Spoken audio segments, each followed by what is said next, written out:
سلام دوستان، خدمت دوستان عزیز کانال دازور ترنینگ. عرض ادب ویژه خدمت یکایک دوستان حمایت کننده دازور ترنینگ. دازور علی هستم خدمتتون با دنیایی از فرمولای ناشناخته دازینگ، گام به گام، قدم به قدم تا موفقیت. دوستان عزیز، ما خدمت همه شما هستیم. از همتون خواهش میکنیم کانال را حمایت کنید، از سابسکرایباتون، از نظراتتون، از تمام حمایتاتون بی نهایت سپاس گذاریم. دوستان عزیز، یه مطلب هست که اینجا باید اول پارت اشاره کنم. متاسفانه یه دو سه تا نخاله وارد کانال شدن، وارد گروه شدن و پیام‌های تو تلگرام اینجا رد و بدل میکنن که از دوستان خودم میخوام به شدت اینا را سر جای خودشون بشونن. یه مش مستضعف فکری، طفل و کودک بزرگسال دیدش تا اندازه نوک بینیش نیست، میاد در مورد ما نظر میده. جد آبادت کلاهبرداره. تا اصلا میدونی کانال ما اختصاصی در جهان. پا تو کفش گنده تر از خودت هیچ وقت نکن جوجه. فامیلش هم فکر کنم حسینی باشه و دیگر بر و بچی که الان دوست هستن به دوستان معرفی میکنن که شدید برخورد کنن و اینا را سر جای خودشون اساسی بشونن.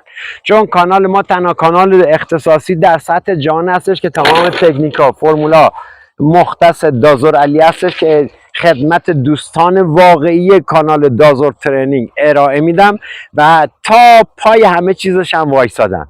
من یه لور بختیاری هم، اگه بنا باشه توی که نمیدونم مال ناکجا آبادی برای من تهدید، جمع کن بساطتا. بهت گفتم جای جلون دادن نیست در یک کانال موفق جهانی که توی بی سواد بخوای بیای برا کانال و این دوستان کانالی که ما رو همراهی میکنن من ادعاهای پوچ و بی اساس در بیاری و انگ کلاهبردار جد آبادت. من اندازه اون هیکلت که وزنت کنم فقط موفقیت به دست آوردم. بساط پوسیدت هم جمع کن، جای این صحبتات تو کانال نیست. از دوستان کانالم میخوام که اینا ریپورت کنن و سر جای خودشون اینا نخالای بیشور رو بنشونن. دوستان عزیز، سرتون رو در نیارم. خب دیگه حسودی تو این کار زیاد. ما که جهان به این گستردگی، برو کاسبیتو کن دوست عزیزم، برو تو بیزینس خودت. کار به کار تخصصی نداشته باش. کارهای تخصصی مال افراد تخصص بالان و مال دوستان واقعی این کانالن. حالا شانس آوردیم اینا نشستن و گوش دادن، خیلی از تکنیکا رو از ما کپی برداری کردن، این ور اونور ارائه دادن، ما چیزی نگفتیم. حالا شانس آوردیم تکنیکای مهم رو نگفتیم و اینا دیگه پر و بالم در می آوردن. اینا یه همچی بالی در آوردن که قیچیش میکنی. اینا کیان که بخوام بیان در مورد کانال نظر بدن؟ مرد که کلاهبردار جد آبادته، میه تو کامنت میذاری بیشور نادان. من عذر میخوام دوستان اینطوری رک دارم صحبت میکنم. مرام ما بختیاری لورای بختیاری اینه چیه که من بخوام مثلا عدد حسابش کنم. 30 سال تجربه اینجا خوابیده، یه جوجه فکسنی میاد برای من ادا در میاره تو کانال. برو آقا گدایی تو کن، جمع کن بساطتو. فکر کنم فامیلش هم یکیش حسینی باشه، یکی دیگه دوستان معرفی میکنن که اینا رو کامل ریپورت کنه با اردنگی بنشونی سر جا خودشون تا من تکنیکای فوق حرفه‌ای هم بتونم آموزش بدن که بدونید چه تکنیکایی ما نگفتیم و در آینده خواهیم گفت. دوستان شانس آوردیم اینا رو نگفتیم. همینطور سرتون در نیام دوستان، لذت ببرید از این منطقه باستانی، از این تپه تومولوس باستانی که همینطور که مشاهده میکنید بسیار سازه های مهمی درش به کار رفته. حتی فونداسیون و پی سازه ها هم اینجا هسته. سازه اینطوری شکل گرفته. ببین دیوار سازه چقدر پهن و بزرگه، یعنی ابعاد دیواره سازه رو ببین. سازه همینطور میره تا صخره‌های بالایی که پر از گوردخمه است. اینا ردیف بالایی. دلیلی هم که اینجا این سنگا پیدان، دلیلش اینه که این مثل بهشون میگن مثل گرد ماهی میمونه، دو طرف شیب داره. وقتی بارندگی میشه از دو سمت خاک این شسته میشه و این چنین ساختارهای زیبای باستانی اینجا پیدا میشه. دوستان عزیز با ما باشید در ادامه.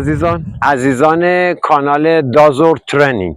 دوستان عزیز همینطور که میبینید و مشاهده میکنید دنیایی از تمدن باستان اینجا خوابیده.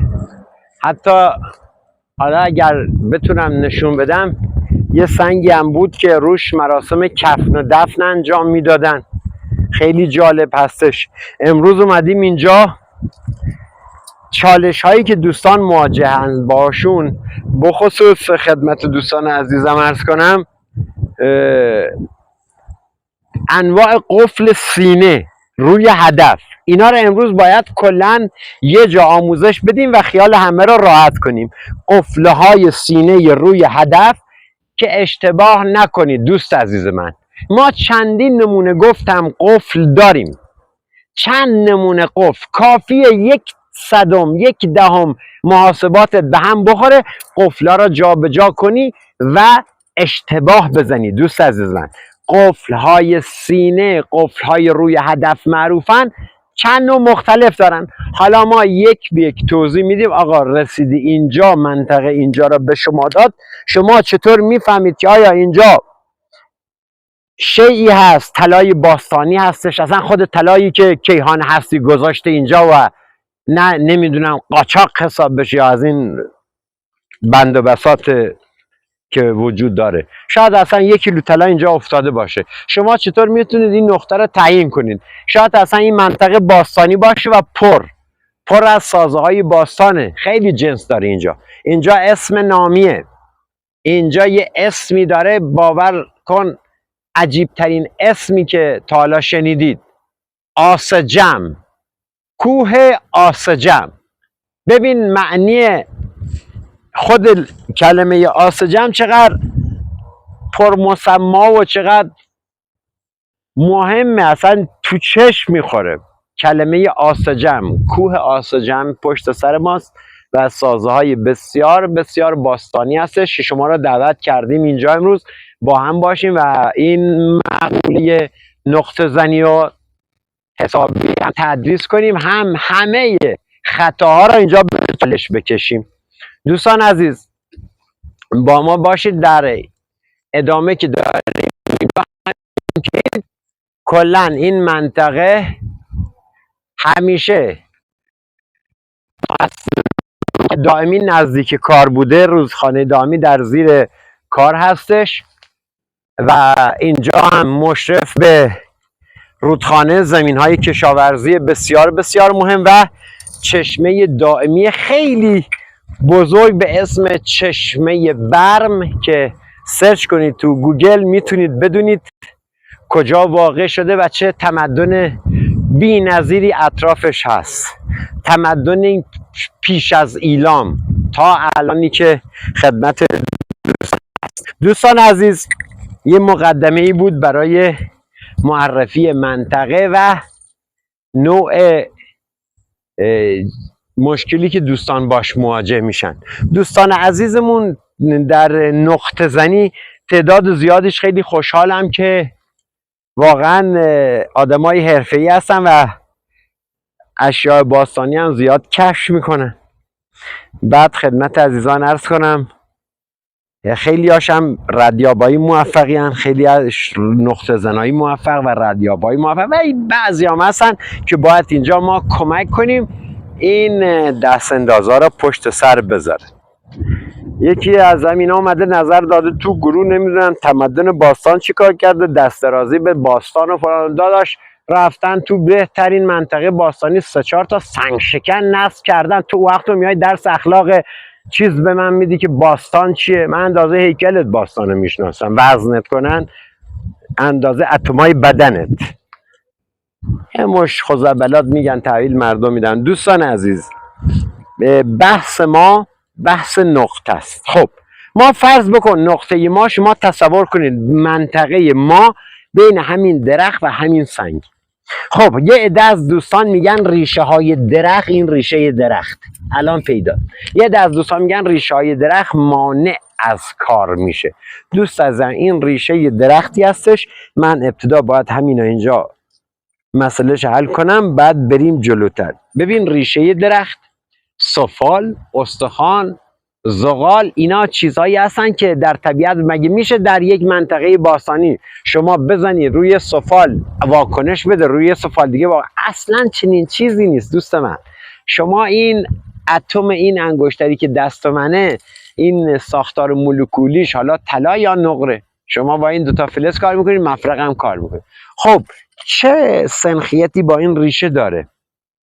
چی داره؟ من الان میزنم و شاهدم هستیم، ببینیم واکنش چطور هست. اینا رو مد نظر دوستان میگم که از ریشه و درخت اینا ببرن. ببین دوست عزیز من،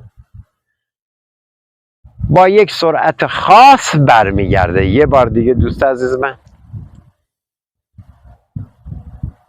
ببین، پس ذهنیت مبارکتون رو از این ریشه های درخت، ریشه بته و خاک و اینجور چیزا در بیارید.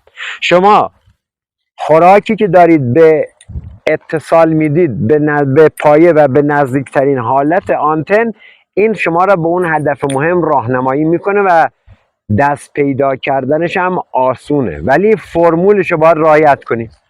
آقا شرکت BMW ماشین میسازه تحویل میده، حالا یکی وارد رانندگی میکنه تو فرمول یک مقام میاره، یکی مثلا شب بره بخوره به در خونش خرابش کنه. خب دیگه بس این تخصصه، باید تخصص پله پله گام به گام بریم جلو. دوستان عزیز، ما هر روزی که بیایم اینجا، هر ثانیه که بیایم اینجا، ما شما را در یک منطقه باستانی بسیار مهم میاریم که لذت ببرید. ساختار سنگچینی که اینجا هستش، حالا ما نمیدونیم چی هستش، ولی حسب اینی که اینا رو دوستان خدمتتون هستم. ببینین این طرف زمین دست نخورده است، همینطور که مشاهده میکنید، ولی بیا اینجا به دلیل بارندگی یه سری از سنگا و سازه ها اومدن بیرون. خب این دیگه برای شما یه علامت حساب میشه، نه اینکه ذهنتون صاف بره سراغ کار. خب یه دستگاه بزن، یه ارتصاده میکنی، میای بالا، حالا سعی کن از خود چیزت هم فاصله رعایت کن، 5 متر 10 متر رعایت میکنی و ببین دوست عزیز من، در کسری از ثانیه، در حداقل 2-3 ثانیه متوجه میشه که اینجا هر چندم به نظر میاد ولی چیزی درونش نیست. حالا اگه از ذهن شما را هدایت کنید 100% خطا میزنی و یه جایی برای شما قفله. پس ذهنتون رو در آمادگی کامل نگه دارید. دوستان عزیز، میریم یه جایی که اینجا بتونیم یک نقطه جالب پیدا کنیم که به شما آموزش بدیم. خب ما همینطور که شما مشاهده میفرمایید کلا یه تپه 2 تپه در نزدیکی هم قرار دارن که بسیار بسیار منطقهش منطقه درجه 1 هستش. دوستان ما عمدن اومدیم روی این سنگ، ما میخوایم بگیم این مثلا موقعیت کاری ما این سنگ یا زیر این سنگه.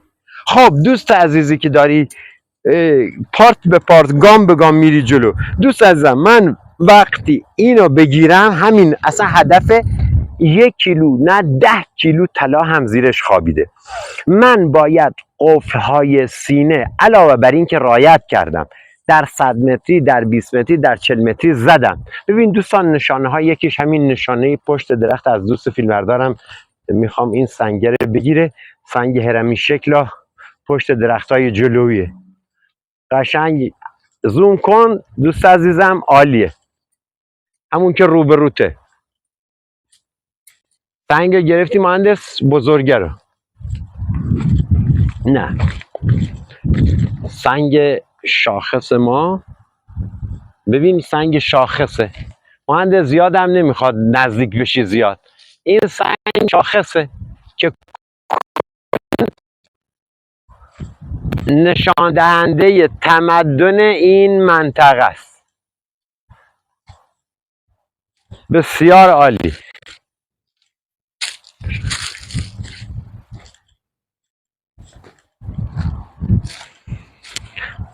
دوستان عزیز، همینطور که میگم برمیگردیم روی مکانمون که بهتون بگیم اینجا دنیای باستانی، اینجا محیط باستانی که ما میتونیم راحت تدریس کنیم.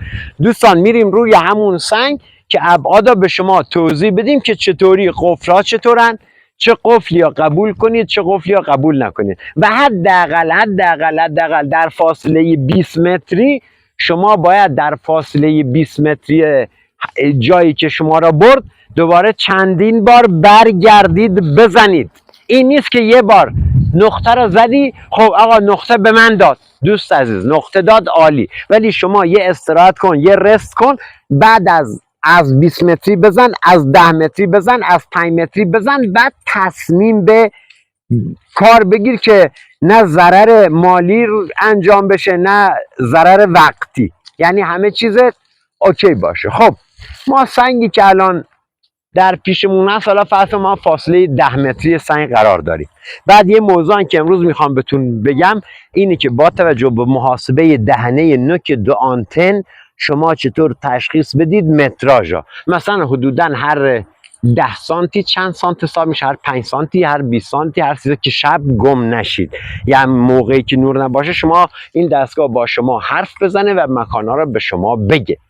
حالا دوستان هر چیزی دلشون، از ما اینجا جایی نیست یا از طریق کانال ما یه عده بخوان معروف بشن، اصلا به کلاس ما برمیخوره در مورد یه عده صحبت کنیم. ولی خب پارازیت بده، از دوستان خواهش میکنم که محکم بزنن تو دهنشون. ببین دوست من الان خودم بر فاصله حداقل 10 متری مثلا سنگ قرار دارم. یکی در فاصله 10 متری میزنی، یکی در فاصله 20 متری، یکی در فاصله 5 متری. بعد میری رو نقطه از فاصله 5 متری دیگه دستت بازه، دهنه های آنتن هم اینقدر اومده به هم که دیگه میدونی نقطه در نزدیکیته. با یه گام دو گام برداشتن شما راحت میتونی به هدفت برسی. خب دوستان عزیز، ما فرض کن اینجا دستگاهمون رو زدیم، این فرض چون ما داریم چیز میکنیم آموزش. خب حالا زدیم و خود این سنگ با سرعت عالی به ما داد.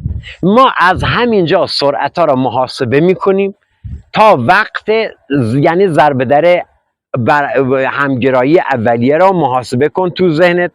ما ضعیف داریم، ضعیف رو به متوسط، متوسط رو به قوی و قوی. ببین اینا را ذهنت باید به خاطر بسپاری. این یه چیزی نیست که من بیام مثلا توضیح بدم آقا اینا اینطوری بکن تو ذهن. این باید یادش بگیری. این مثل یک کلاس آموزشیه، باید جناب عالی یاد بگیری چطوری کارت روی اصول انجام بدی. از فاصله 10-20 متری که گرفتی، بعد 10 متری گرفتی، بعد 5 متری گرفتی و محاسبه دقیق در اومد و حرکت آنتنا حرکت خیلی تندی بود و شما را خوشحال کرد و متوجه شدید، بعد نوبت چی میرسه؟ نوبت حاشیه کار رو در آوردن، لوکیشن دقیق کار و نقطه زنی. بیشتر دوستان رو همون نقطه زنی گیر میکنن. دلیلش چیه؟ دلیلش اینه که همینجا ذوق زده میشن.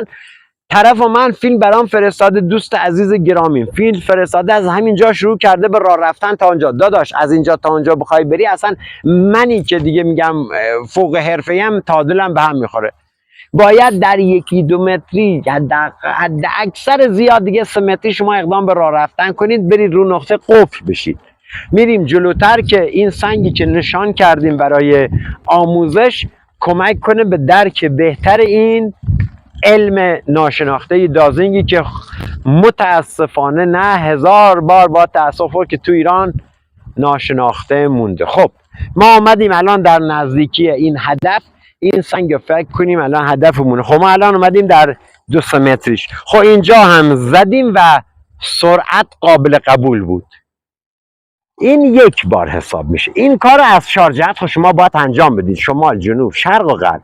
بعدم پای برهنه در نزدیکترین جا دیگه پای برهنه انجام میدید. یعنی وقتی رسیدید در ما مبحث آموزشی هستش الان، وقتی رسیدید دیگه در نزدیکی سنگ در 4-5 متری هدف، حالا هدف همینه دیگه، شما حالا زیرش فرض کن اصلا دنیایی از اشیا خوابیده، اصلا 1 کیلو طلای باستان زیرش، اصلا خود تقدیمی از کیهان هستی هستش زیر خوابیده، شما میخوای در بیارید. خب شما باید بتونید طوری لوکیشن رو اوکی کنید که ازش رد نشید. اگه قرار رد بشید خب شاید از 20 سانتیش، از 30 سانتیش، از 40 سانتیش ردش کنی و نبینیش، که اینا میگن خطای ذهنی دازور. وقتی اومدی روی کار و راه رفتی آرام آرام با پای برهنه، این 2 مترش با پای برهنه دیگه این 2 متر چیزی نیست، و اومدی و یک قفلی به شما داد. این قفل اول همیشه با لبه کار یه ذره تفاوت داره. قفل اینجا به شما سری داد. ببین بازم گفتم قفلا 3-4 نمونه قفل گولتون نزنه. یه قفلی هست مال یه اکسیده، یه قفلی هست مال یه حفره که نه، ذراتی جاهای باستانی که آلودن، ولی یه قفلی هست که واقعا بوی جنس میده، یعنی بوی جنس به مشام میرسه. چنان دستگاه غافل گیرت میکنه که انگار در یه تکاف ماشین بگم 12 سیلندره. در این حد بهتون میخوام اطلاعات بدم که بدونید تفاوت یه قفل با قفل بعدی چیه. خب از این سمت زدیم، از هر 4 جهت ما زدیم و نقطمون رو پیدا کرد. این نقطه رو که پیدا کردی آقا دیگه حق نیست تو دستگاه تا بذاری تو دستت که تا وزنی به دستات بیاد. دوست من دستگاه تا میذاری کنار، استراحت میکنی، اصلا میکنی از دنیا، میای بیرون، حالا یه هر چیزی که هستی، نمیدونم با چی حال میکنی، میای رست انجام میدی، استراحت میکنی 10 دقیقه 20 دقیقه نیم ساعت 1 ساعت هر چی تونستی، دوباره با همون آمادگی، چون خستگی میاره کار، دوباره شروع میکنی به همین کارا رو تکرار کردن که متوجه بشی. یک لحظه میبینی نقطه فکر شما اینجا گرفتی، خیلی هم خوشحالی، سرعت دستگاه هم من دوست عزیزم خواهش می‌کنم رو آنتنا چیز کن، خیلی هم زود گرفتی و سرعت هم بالا بود بداد. شما چند ثانیه بین 5 تا 10 ثانیه 5 ثانیه که تعادلت به هم نخوره اجازه به دستگاه بده، یهو میبینی دستگاه همین جایی که قفل کرده آروم میاد اینجا. ببین شاید در خود آنتنا 5 سانت 10 سانت جا به جا شده، ولی روی محل از اینجا میشه تا اینجا، خب میشه 1 متر، میشه 70 سانت.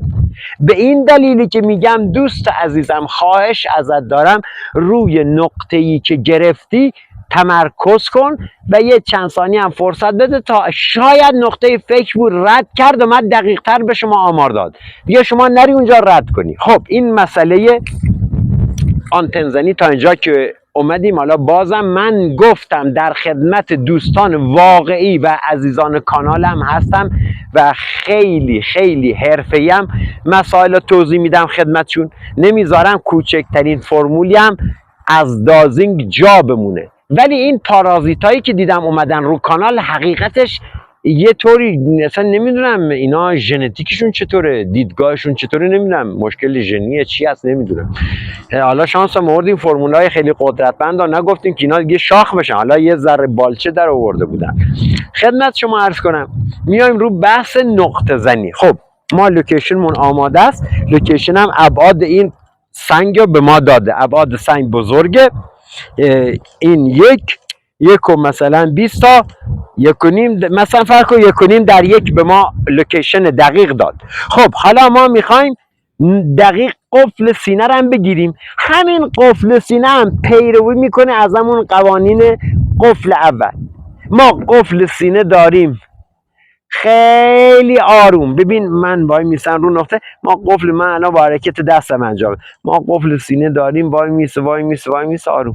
حالا یه دوستی پیش خودش خیال میکنه، سوال میکنن آی تماسی، میگم قفل ضعیف احتمالش هست جنس در عمق باشه. دوست عزیز من بذار این جمله رو برای همیشه ببندیم، یعنی پرانتز باز پرانتز بسته. ببین دوست عزیزم قفل ضعیف هیچ ربطی به عمق نداره. دازینگ در هر عمقی قادر به قدرت نماییه، 1 متر عمق باشه 10 متر عمق باشه براش فرقی نداره، 30 متر عمق باشه نیم متر عمق باشه، معنایی برای دازینگ نداره، چون محیط پر از انرژی های اشعه ساطع از زیره و به راحتی اینا رو به دام میندازه خود دازینگ و شما بدنتون کمک میکنه تعادل حفظ کنید، تراز بگیرید. یعنی تراز گرفتن در همین حدی که من دارم اینجا تاکید میکنم که به شما یاد بدم نقطه زنی چطوری را بیاد، چطوری اشتباه نکنی، چطوری گول نخوری. تراز گرفتن اول تمرین. ببین اگر حرف محکم میخوای، جمله قوی میخوای که دازینگا فوت آب بشه، اینه که اول روی تمرکز 2 تا دستت به حدی باید چیز باشی. ببین اصلا من 1 ثانیه ببین دستامو میبرم پایین میارم بالا، ببین چند ثانیه طول کشید. به این میگن قفل، به این میگن ریلکس بودن و تراز گرفتن. حالا از هر جهتی که باشه، من این جهت هم میزنم. ببین دوست من سرعت یکی، یعنی شما زمانی که حرفه‌ای میشی که دست ترازه. زمانی حرفه‌ای هستی، زمانی میتونی یه شیئی، یه معدنی کشف کنی، یک چندین اینچ آب کشف کنی، اشیاء باستان رو کشف کنی که تراز اولیه دستت اوکی شده باشه.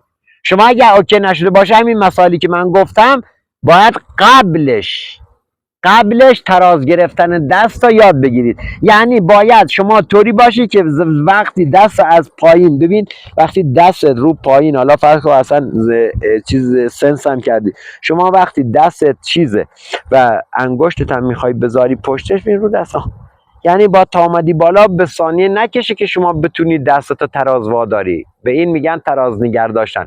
اگر اومدی بالا و چنین اتفاقاتی افتاد، یکیش تندتر و یکیش دیرتر، اینا بدون که شما هنوز این تکنیک تراز گرفتن دستگاه را یاد نگرفتی و باید تمرکز کنی. هیچ هم نیازی نیست نگاه به مشتاتون کنی. ببین دوستان، دارن تاکید میکنم، اصلا نیازی نیست که شما بخوای به مشتات نگاه کنی. جناب علی مسیر جلو تا نگاه کن، این رانندگی مسیر جلو تا نگاه میکنه، یعنی پات رو گازه، پات رو کلاژ، پات رو ترمز، دستم بدن، حالا ماشین اتوماتیک هم کیچ خودش داره میره، یه فرمونم تو دستته. ولی اینم نیاز نیست شما زوم کنید اینجا. شما وقتی دقت به دستات کنید، خب 100% خطا میزه. یعنی اگه من خودم با این حرفه‌ایگری بخوام به دستام نگاه کنم، این خطا اصلا نمیدونم چیه. من باید نگاه به جلو کنم، ولش کنم. ببین سرعت یک، وقتی شما تونستید در یک سرعت چیز قرار بگیری، یعنی یکسان، واگرا و همگرای یکسان، اون موقع است که شما میتونی اقدام به قدم بعدی رو برداری و شروع به کار کنی. خب حالا ما بعض مبحث نریم بیرون، اینا نیازه که خدمت دوستان بگم. مبحث نقطه زنیمون که گفتم مثل همینی که گفتم، ما قفل ضعیف داریم، قفل متوسط داریم، متوسط رو به بالا داریم، قوی هم داریم. خب شما همینا که به خاطر بسپاری، راحت میتونی قفل سینه هم از همین پیروی کنی. در صورتی که یه چیز دیگه هم بهتون بگم، قفل سینه اینجا حساب میشه همونی هم که گفتم، اونم قفلی که دست چپ روی چیز میمونه، روی هدف، و دست باز میشه، اینم قفل حساب میشه. اینم یه نوع قفله که یعنی شما هدف رو پیدا کردی و زوم کردی روش، که گفتم اشیاء باستان خالیه، ظروف سفالی خالی در عمقه. حالا او دوست بی سوادی هم که اومده یه مش توهین به ما کرده، من خود پیگیرش هستم، از طریق پلیس فتا همه کانالاش هم منهدم میکنن. اطلاعات شخصی ما رو اومده گذاشته تو رأس دید عموم و یه مش اراجیف به ما بسته. چی بگم؟ فقط میتونم بگم متاسفم مستضعف فکری عقب مونده. همین حسینی فامیلش، کسی دیگه هم نمیدونم کیه، حالا بچه کدوم شهر حدسم میزنم کجایی باشه، ولی خب من اطلاعات کانال میدم که حسابی ریپورتش کنید و بشونید سر جاش با یه لگدی. دوست عزیز من، ما الان دوباره برمیگردیم خدمتتون. قفل‌های سینه، قفل‌های سینه رو هم قاطی نکنید. اولین قفل به شما داد ذوق زده بشی و عمقم بگیری، عمقم بهت میده دوست عزیز. فقط بس اینی که قفل شما قفل بسیار قدرتمندی باشه. یعنی قفلی که میاد رو سینه باید شما شدت برخورد آنتنا رو یه لحظه احساس کنید.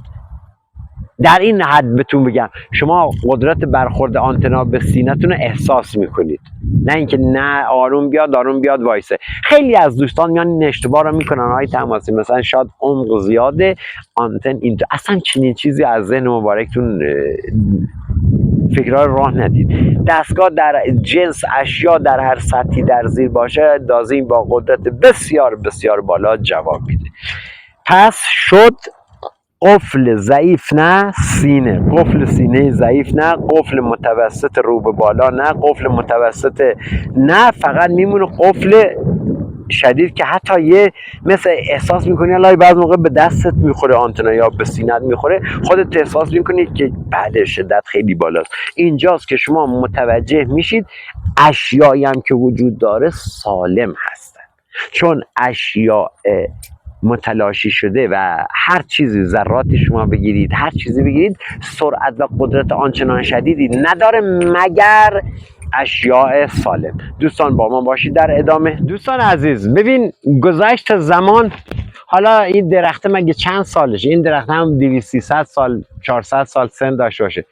چطوری سنگ شکونده از وسط سنگ زده بیرون. حالا ما این 200 300 سال هیچی، ما 400 سال هیچی، ما داریم صحبت هزاران سال میکنیم که احتمالش هست هیچ گونه آثاری نباشه.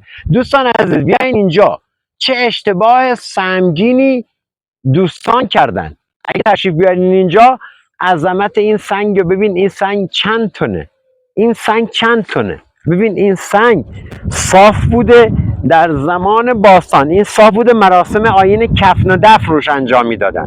روی این سنگ بزرگی که پشت سر من هستش، آیین کفن و دفن انجام میدادن. حالا اگه از اینجا بیایم ببین ناآگاهی و اشتباه و عدم تسلط بر کار هر سیستم دازینگ ما میگیم. حالا ناشیگری چه کاری به دست آدم میده؟ این سنگ تراز اینجا گذاشته بود، روش آیین کفن دفن انجام میدادن.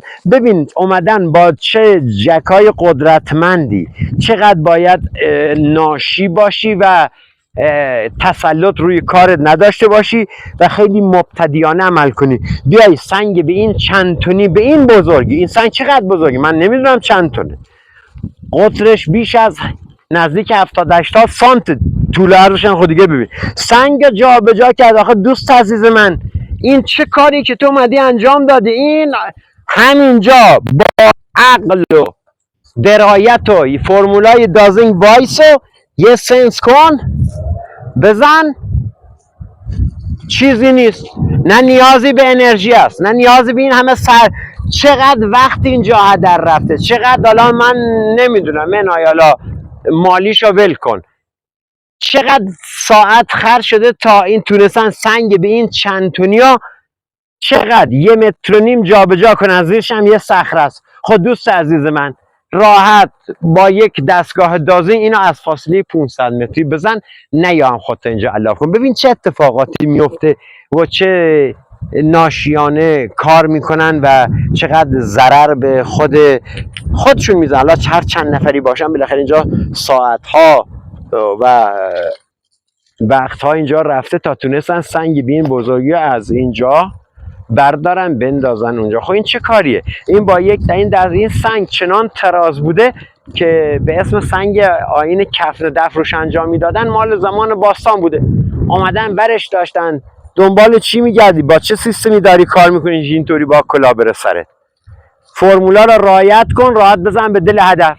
منم سعی میکنم بهترین تکنیکا گفتم، ولی الان در یه لولی عمدن خودم نگر داشتم امروز تا این مبحث نقطه زنی دقیق و چیزا رو رعایت کنیم. چندین ابر تکنیک هست، اینا رو که رعایت کنی شما از 1 کیلومتری هم میتونی به دل هدفت بزنی آیا هست یا نیست. ببین اومدن چیکار کردن. اینا مشت نمونه ای از خطاهای افرادی هستن که در این بیزینس دارن کار میکنن، جز ضرر چیزی هم عایدشون دوستان نمیشه. پس دوست عزیز من، یه اشتباه اینطوری کافیه تا همین اتفاق برای هر دازوری بیفت. حالا چون مسلط نیست، چون نتونست عمق بگیره، چون از بغلش رد شده. وقتی من میگم دوست عزیز این سنگ، این خود اصلا ما فکر کنیم همین هدفمونه، اصلا همین سنگ هدف ماست. خب دوست عزیز، اگر از قشنگ خط کشی تو انجام ندی، قشنگ میلیمتری کار نکنی، خب مگر یک سکه درک چقدره؟ یک سکه درک اندازه پشت ناخونته، 8 گرم وزنش، حالا میلیاردها قیمت. اصلا مگه یه ظرفی چقدر؟ اصلا یه ظرفی اینقدر، حالا طلا خالص هم باشه یا یه ریتونی باشه. شما این طلا اگر اینجا باشه تو دل بغل باشه، شما اینجا رو بکنی، خب ردش میکنی. به همین دلیلی که من میگم باید میلیمتری خط کشی کنی. حتی خط کشیت هم که کردی 30 سانت دوباره اجازه به کارت بده، 30 سانت عقب نشینی کن از هر 4 طرف تا بهتر بتونی هدف تا بزنی. اینا را من عمدن اومدم به شما نشون بدم که یک محاسبه نادرست در حیطه حالا دوزینگ، در حیطه بیزینسی که عزیزان دوست دارن و خوشبختانه خود تو کشور ما ناشناخته است دازینگ. چه اتفاقاتی با مارکای بازاری میفته؟ اینا قطعا با مارکای بازاری کار کردن و این هم شده نتیجهش. دوست عزیز من، با سرعت، با دقت و اصلا فرا چی بگم، مافوق تصور دازینگ داره کار میکنه. دازینگ دستگاهی هستش که نه عمق براش مهمه نه طول و عرض. و حالا ما میخوایم مثلا تپه روبرویمون رو بزنیم. خب ما اینجا که بگیریم، چون ارتفاع این تپه، اینم در جریان باشی، ببین یه تپه نزدیک ها ما هست، در شاید 200 متر با ما فاصله، ما اینجا که بزنیم چون تقریبا مسلطیم روی اون تپه، اصلا کل اون تپه رو میگیره. ببین من یه سنس اینجا که کنم، میام بالا، اینجا رو که بخوام بزنم، ببین در کمترین زمان ممکن به من میگه آقا هیچی نیست، جمع کن برو پشت اون تپه. حالا من میگم دوستانی که آماتورن، نه برن روی تپه وایسن بزنن یا 2 بار مسیرشون رو عوض کنن. دوستان عزیز، همیشه فقط جزئیات و کلیات ها یه ملغمه ای ازشون بسازید و رعایت کنید. الان همین سنگی که ما اینجا میبینیم کاشته شده، منطقه باستانی هستش. خیلی راحت اصلا دنیای باستان کنار یک سنگ هایی که اصلا به بدترین شکل تراش خوردن، میان اشیاشون رو چیز میکنن، میذارن. خب من الان اگر اینجا وایسم بخوام رو خود چیز بزنن، رو خود نقطه بزنن، خب این خطایه. من بیام بگم آقا این نقطه من میخوام رو خودش وایسم بزنم. دوست عزیز من، فاصله تا رعایت کن. این نقطه کوچیکه، 4-5 متر ازش فاصله بگیر، دور شو. خب حالا سنس کن، بیا اومدی بالا بزنش. مگه چقدر طول میکشه دوست عزیز من؟ 1 ثانیه نه، اصلا 1 دقیقه، 1 دقیقه نه، 5 دقیقه. شما راحت منطقه رو چک کن و برو جلو. فقط خواهشی که ازتون دارم، راه رفتن، همین سنگ اگر هدف ما باشه، این جایی که ما بخوایم راه بریم تا نقطه کم به نظر میاد ولی بازم زیاده. یک آدم حرفه‌ای شاید بتونه این مسیر را مثلا آروم وقتی میگیم طی کن، نه اینی که دوست من کلیپ فرستاده اینطوری داره راه میره. بابا وقتی میگیم راه برو دوست عزیز، یعنی نقطت نزدیکه، در این حد آقا الان نقطه درسته، آنتنات هم به هم اومده، تو هم میدونی نقطه در 2 متریته. وقتی میگن راه برو، گام برداشتن آرومه، به این میگن راه رفتن، به این میگن مثلا آروم آروم راه رفتن، تا شما بیاد یه قفل اینجا به شما بده. قفل اینجا که به شما داد، مثلا دوباره آروم میاد، خب قفل کامل شد، بقیه جهت ها رو میزنی، بعد میای رو خود سنگ یا کنار سنگ یه عمقگیری از، اگه مثل این سنگ شد جا داشت راه داد، میری روی همین سنگ عمقگیری میکنی، اگر نمیای پاش عمقگیری میکنی.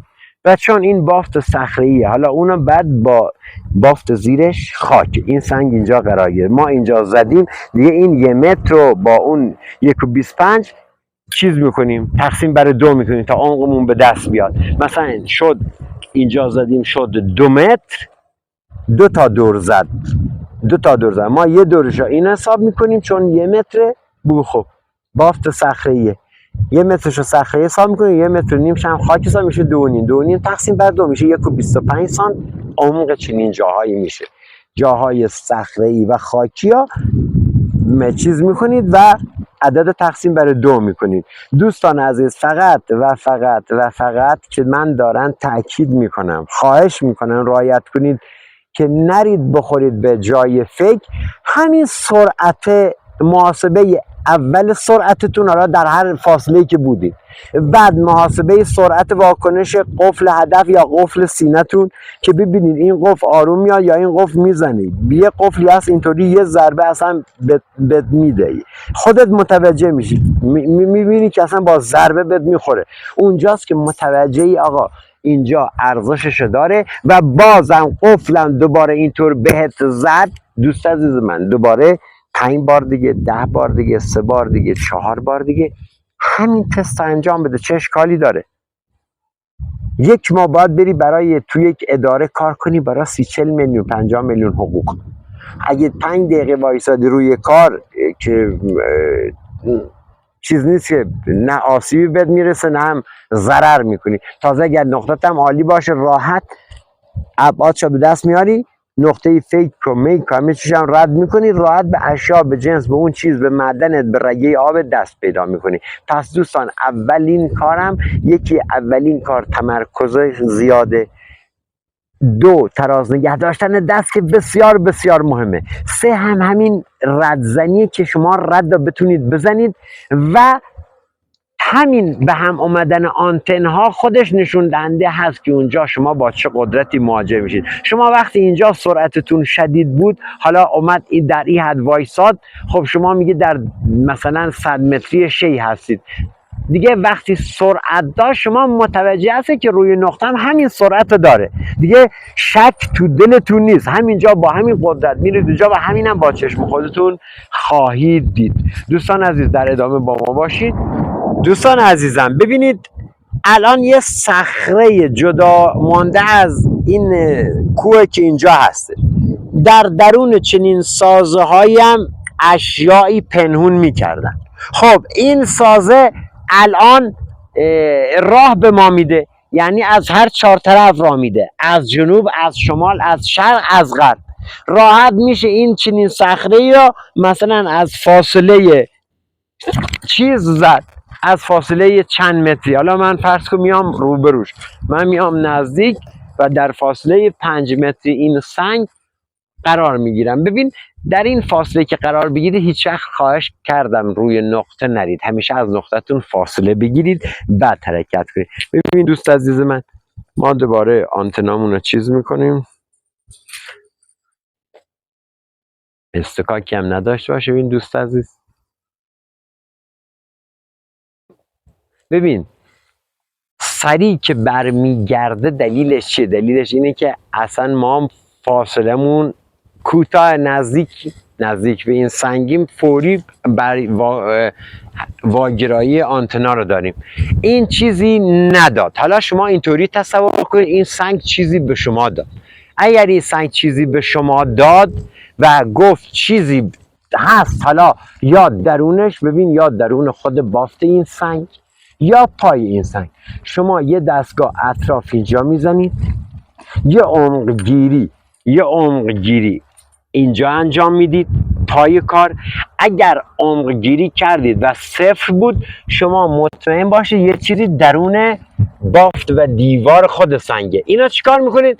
میرید بالای سنگ، میری بالا، از روی بالا عمق گیری میکنی که دقیقاً متوجه بشی در چه فاصله این دیوار چیزی پنهون کرده باشن، چون گذشت زمان سطح یکسان میکنه. الان شما فرض کنید خودش اصلا این پلم باشه، اصلا این یه پلمه. خب گذشت سالیان سال باعث شده این گلسنگا اینا کلا یک دست بشه و کسی هم شک نکنه.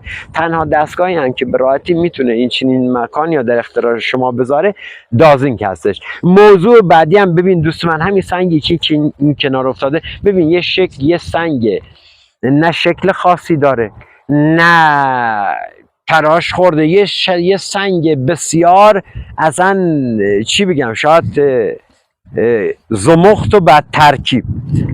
شما دقت نکن یه سنگی که دیدی صاف ذهنت بره اونجا، شما دستگاه هر جا خاصی بزن. من بارها دیدم در کنار سنگ هایی مثل همین سنگی که اصلا به نظر نمیاد و شاید هر کم بیاد از کنارش رد بشه، بگو آقا زود رد بشیم بریم جای دیگه، اشیایی وجود داشته باشه، شما چند ثانیه از وقتتون رو ازش دور میشی. چون اگه نزدیک بشی 3-4 تا آنتن باید اینا بزنی.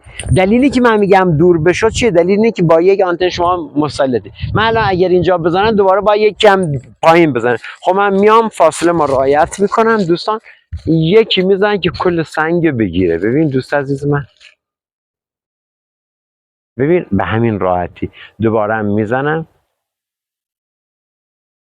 ببین برگشت کلی داریم، واگرایی داریم و متوجه میشیم اینجا چیزی وجود نداره. دوستان در ادامه با ما باشید. دوستان عزیزان، حالا یه عده هستن تو بحث نماد میخونن، آقا نماد این فلان، نماد این اینطوره، این سنگ باز سنگ نمیدونم دوشاخ میگن، این نماد لاک پشته، این نماد فلانه.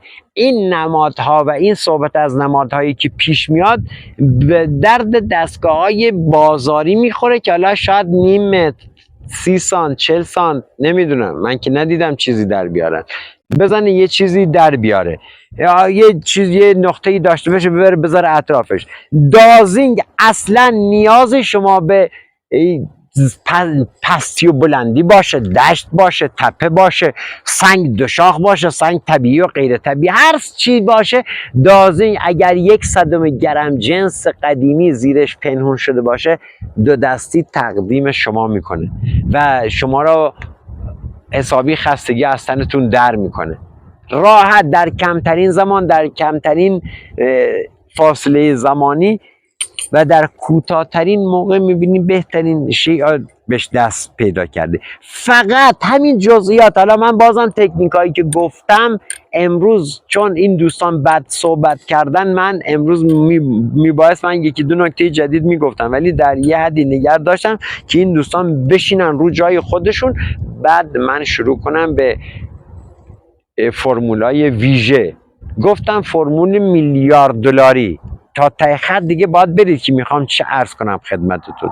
فرمولیا میگم که اینجا زدی ضریب خطات بیاد 0. در یعنی چیزی نیست. شاید اصلا بهتون گفتم یه چیز خیلی معمولی تهیه کردی یا به من زنگ زدی گفت های تماس چیزا فرستن، من میفرستم برات، ولی خودت میتونی تهیهش کنی. من میخوام هزینه رو دست دوستان نیفته، میگم فلان چیز رو تهیه کن و این کار رو انجام بده، بزن به دل هدف. ولی دوستان رو خواهش میکنم قدر این زحمات رو بدونن و ما رو همراهی کنن و با این افرادی که میان پارازیتن تو گروه شدید برخورد کنن، حد و حریمشون رو بدونن، جایگاهشون رو بدونن، از موفقیت کسی دیگه به نفع خودشون بهره برداری نکنن. هرچی هم اینا بخوام بگن، ما 30 سال تجربه رو داریم خدمت دوستان گل دازور ترنینگ ارائه میدیم و خیلی هم خوشحالم. از 0 تا 100 هم بهتون میگم که چیکار کنید که موفقیت یعنی در مثل یه لیوان آب کنار دستتون باشه. تکنیک ها رو رعایت کن، به دل هدف بزن. وقتی من دارم این تکنیک ها رو میگم بهتون میگم 100% مطمئن باشید که همینطور که داریم میریم جلو بهتون میگم که راحت تر به دل هدف بزنید. دوستان عزیز، یه موضوع دیگه هم که هستش، بعضی از دوستان یک محدوده باستانی دچار تشویش و چیزشون میکنه، یعنی اشل کاریشون رو تغییر میده، مثل که از تیم برن بیرون. وقتی شما در یک محیط باستانی هستید، خب دستگاه حالتهای مختلفی داره. این محیط باستانی یه ذراتی توش هست، میبینید دوست من میگه آقا دستگاه در حال مثلا میره و برمیگرده، نمیدونم داره چیکار میکنه. دوست عزیز من، این یک منطقه آلوده باستانی هستش که دستگاه را دچار چیز میکنه و فاصله شما هم در اون حد دور نیست. شما اگر همین فاصله باستانی هم مکان باستانی، مکان نه نقطه، من منظورم این نیست که نقطه به این میگن نقطه، بغل این سن یه چیز باشه بهش میگن نقطه، ولی کل اینجا رو میگن یه محدوده باستانی. خب من اگر بیام درونی شروع کنم بزدن، ولی اگر من دورتر بزنم با یک آنتن متوجه میشم این حجم بارش چطوره، آیا بار خوب به من میده یا بار ضعیف. دوستان در مرکز و در نزدیکی محیط باستان نرید، همیشه در 50 متریش 100 متریش، حالا بسته به اون قدرت دازور داره، وایسید بزنید که راحت تر بتونید آمارگیری کنید. یه محیط باستانی وقتی از نزدیک میزنید گولت میزنه، دستگاه یه نقطه اینجا داره بد میده، بعد میبینی نیم 1 متر 2 متر بالاتر یه ردی از خودش به جا میذاره، اونجا هم یه کنش میده دوباره برمیگرده. این باعث میشه شما ندونید داره چیکار میکنه. اینو بهش میگن محیط باستانی آلوده. ولی اگر قدرت من یه طرف شگیره خود جنس داره 100%، ولی اگر این محیط شما رو اینطور چیز میکنه دور خودش، بدون این منطقه آلوده است و یه زندگی بوده با حداقل های موجود، با اکسیدهایی که به جا مونده از نقره بوده، مفرق بوده، شما اونجا مهاجم و دستگاه داره شما را اینطوری دور خودش میچرخه. پس دوستان عزیز، یک آمارگیری کلی. یک، این که دوستان عزیز با دقت با حوصله باشید، خیلی ریلکس باشید، با ذهن آماده بدن آماده بیاین سر کار. دو، تراز گرفتن دستگاه خیلی مهمه. اینی که دارم میگم تراز گرفتن به زبون ساده ازش نمیگن، راحت ازش نگذرید. تراز گرفتن دستگاه یعنی موفق. وقتی تمرین کردی و تونستی تمرکزت این همه بره بالا که دستگاه را در 1 ثانیه بیای بالا و 60 تا پشتش برداری، اگه من بیام بالا 30 ثانیه 40 ثانیه طول میکشه تا من 60 تا پشت دست پای آنتنام بردارم، این نشون میده که من هنوز کنترل رو به دست نیاوردم. ولی اگه من آوردم بالا و در 1 ثانیه رها کردم و سرعت رو دیدم 1 نواخته، اون موقع است که من میدونم گام ها مثبت و رو به پیروزی دارم پیش میرم. و عزیزان من، شدت واکنش هارم از 1 تا 3 تا 4 در نظر بگیرید. ضعیف خیلی ضعیف رو به حد معمول، ضعیف رو به متوسط، رو به قوی و قوی. اصلا 3 حالت 4 حالت شما در نظر بگیرید تا پیروز بشید، تا دیگه ذهن نره آقا اونجا رو من گرفتم. شما اونجا رو گرفتی، چطور گرفتی؟ آیا با قدرت گرفتی؟ آیا لاجونه؟ آیا قدرت داره؟ آیا ضعیفه؟ اینا مهمه.